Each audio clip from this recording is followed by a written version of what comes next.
Chapter 27 brings us to a discussion of evolution. Here are our 5 learning objectives for this chapter. It's a fairly condensed conversation. Unfortunately, we're running out of time.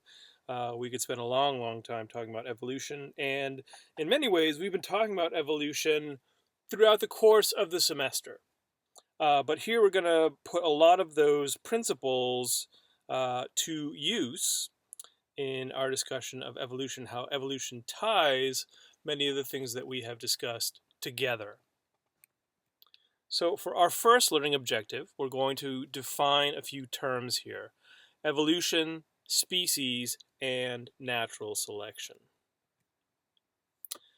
Evolution, in the broad sense, in everyday speech, just means a change in things.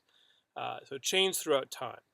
And in a biological sense, evolution means change in populations through time.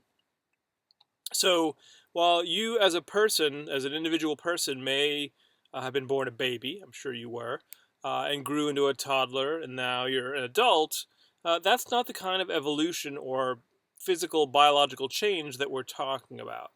What we're talking about is the change in populations and in species that may eventually lead to new species, and new species can lead to new genera.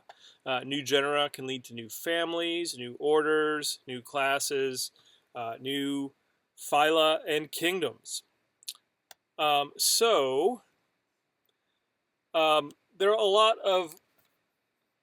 are a lot of popular misconceptions based on what I consider to be flawed reasoning about what evolution really is and what it means to a biologist. So I've got a video, a very well done video by an illustrator who sort of outlines some of these misconceptions about evolution. So I'd like you to take a look at that, and then we'll return and talk about the definition of species.